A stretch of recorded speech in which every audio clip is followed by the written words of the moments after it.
تار تار ہو گئے، ہمارے بال جھڑ کر منتشر ہو گئے، ہماری کھالیں ٹکڑے ٹکڑے ہو گئی، ہماری آنکھیں بہ کر رخساروں پر آ گئی، اور ہمارے نتنوں سے پیپ بہ رہی ہے، اور ہم نے جو کچھ آگے بھیجا یعنی جیسے عمل کیے اسی کو پایا، اور جو کچھ پیچھے چھوڑا اس میں نقصان ہوا۔ حضرت سیدنا ابو بکر صدیق رضی اللہ تعالیٰ عنہ دوران خطبہ فرمایا کرتے، کہاں ہے وہ خوبصورت چہرے، کہاں ہیں اپنی جوانیوں پر اترانے والے، کدھر گئے وہ بادشاہ جنہوں نے عالی شان شہر تعمیر کروائے اور انہیں مضبوط قلعوں سے تقویت بخشی، کدھر چلے گئے میدان جنگ میں غالب آنے والے؟ بے شک زمانے نے ان کو ذلیل کر دیا، اور اب یہ قبر کی تاریکیوں اور اندھیریوں میں پڑے ہیں۔ جلدی کرو، نیکیوں میں سبقت کرو اور نجات طلب کرو۔ اے میٹھے میٹھے اسلامی بھائیوں، مدنی چینل کے ناظرین اور مجھے پردے میں رہ کر سننے والی اسلامی بہنوں، امیر المومنین حضرت سیدنا صدیق اکبر رضی اللہ تعالیٰ عنہ ہمیں دنیا کی بے ثباتیوں، اس کی بے وفائیوں اور قبر کی تاریکیوں کا احساس دلا کر خواب غفلت سے بیدار فرما رہے ہیں، قبر و حشر کی تیاری کا ذہن دے رہے ہیں۔ واقعی عقل مند وہی ہے جو موت سے قبل موت کی تیاری کرتے ہوئے نیکیوں کا ذخیرہ اکٹھا کر لے اور سنتوں کا مدانی چراغ قبر میں ساتھ لے لے اور یوں قبر کی روشنی کا انتظام کر لے، ورنہ قبر ہرگز یہ لحاظ نہ کرے گی کہ میرے اندر کون آیا، امیر ہو یا فقیر، وزیر ہو یا اس کا مشیر، حاکم ہو یا محکوم، افسر ہو یا چپراسی، سیٹھ ہو یا ملازم، ڈاکٹر ہو یا مریض، ٹھیکیدار ہو یا مزدور۔ اگر کسی کے ساتھ بھی توشہ آخرت میں کمی رہی، نمازیں قصدن قضا کی، رمضان شریف کے روزے بلا عذر شرعی نہ رکھے، فرض ہوتے ہوئے بھی زکوٰۃ نہ دی، حج فرض تھا مگر ادا نہ کیا، باوجود قدرت شرعی پردہ نافذ نہ کیا، ماں باپ کی نافرمانی کی، جھوٹ غیبت چغلی کی عادت رہی، فلمیں ڈرامے دیکھتے رہے، گانے باجے سنتے رہے، داڑھی منڈواتے یا ایک مٹھی سے گھٹاتے رہے، الغرض خوب گناہوں کا بازار گرم رکھا،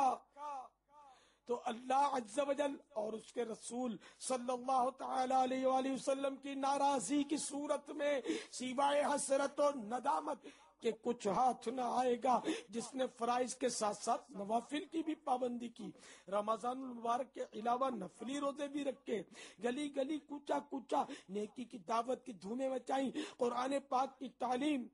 نہ صرف خود حاصل کی بلکہ دوسروں کو بھی دی، چوک درس دینے میں ہچکچاہٹ محسوس نہ کی، گھر درس جاری کیا، سنتوں کی تربیت کے مدنی قافلوں میں ہر ماہ کم از کم 3 دن سفر کرنے کے ساتھ ساتھ دیگر مسلمانوں کو بھی اس کی رغبت دلائی، روزانہ مدنی انعامات کا رسالہ پر کر کے ہر ماہ اپنے ذمہ دار کو جمع کروایا۔ اللہ عز و جل اور اس کے پیارے رسول صلی اللہ تعالی علیہ وآلہ وسلم کے فضل و کرم سے ایمان سلامت لے کر دنیا سے رخصتی ہوئی تو انشاءاللہ عز و جل اس کی قبر میں حشر تک رحمتوں کا دریا موجیں مارتا رہے گا اور نور مصطفیٰ صلی اللہ تعالی علیہ وآلہ وسلم کے چشمے لہراتے رہیں گے، قبر میں لہرائیں گے تا حشر چشمے نور کے، قبر میں لہرائیں گے تا حشر چشمے نور کے، جلوہ فرما ہوگی جب طلعت رسول اللہ کی، جلوہ فرما ہوگی جب طلعت رسول اللہ کی۔ تو اے میرے پیارے پیارے اور میٹھے میٹھے اسلامی بھائیوں، اچھی اچھی نیتیں ابھی کر لیجئے، آج اور فوراً کر لیجئے کہ آج کے بعد میری کوئی نماز قضا نہیں ہوگی، اور یہ بھی ذہن میں رکھیے کہ جو نمازیں قضا ہو گئیں وہ آج سے نماز شروع کر دینے سے معاف نہیں ہونے کی، بلکہ جتنی نمازیں قضا ہوئیں، روزے قضا ہوئے، زکاتیں باقی ہیں،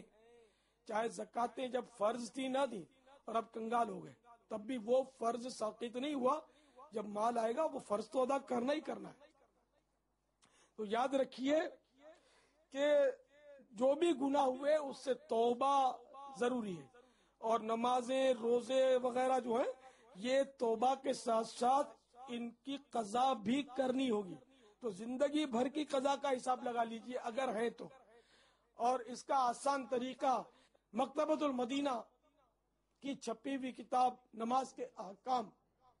میں دیا ہوا ہے، قضا عمری کا طریقہ، اس میں دیکھ لیجئے۔ اور یہ بھی ذہن میں رکھیے کہ جو جان بوجھ کر نماز ترک کرتا ہے، ایک نماز بھی ترک کرے، تو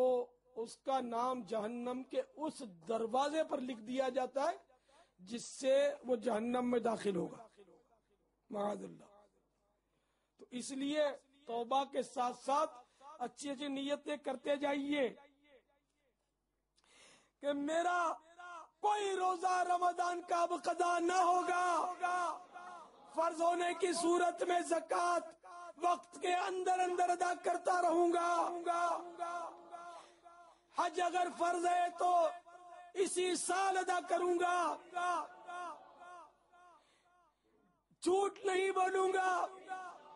فلمیں ڈرامے نہیں دیکھوں گا، گانے باجے نہیں سنوں گا، گالی نہیں نکالوں گا، غیبت نہیں کروں گا، چغلی نہیں کھاؤں گا، کسی مسلمان پر کسی پر بھی تہمت نہیں لگاؤں گا، حلال روزی کماؤں گا، حرام روزی سے بچوں گا، سود سے بچوں گا، مسلمانوں کو دھوکہ نہیں دوں گا، دھوکے سے ملاوٹ والا مال نہیں بیچوں گا۔ میٹھے میٹھے اور پیارے پیارے اسلامی بھائیوں اور مدنی چینل کے ناظرین، اگر دعوت اسلامی سے آپ دور ہیں تو فوراً دعوت اسلامی میں آ جائیے، انشاءاللہ رحمتوں اور برکتوں کا وہ سما ہوگا آپ کے لیے کہ آپ کے 14 طبق روشن ہو جائیں گے۔ آپ قریب آ کر دیکھیے تو صحیح کہ دعوت اسلامی میں کیا کیا ملتا ہے۔ چنانچہ آپ کو ایک مدنی بہار سناتا ہوں۔ ملیر باب المدینہ کراچی کے اسلامی بھائی،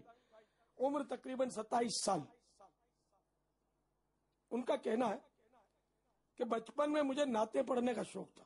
آواز اچھی تھی، اس لیے وہ کبھی کبھار گھریلو فنکشنز میں فرمائشی گانا بھی گا لیتا جس پر خوب حوصلہ افزائی ہوتی۔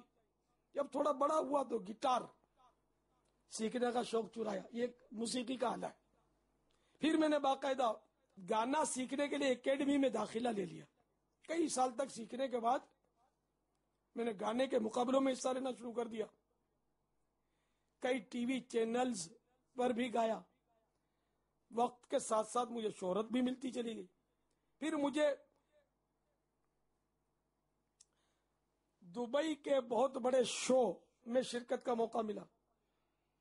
وہاں سے ہند چلا گیا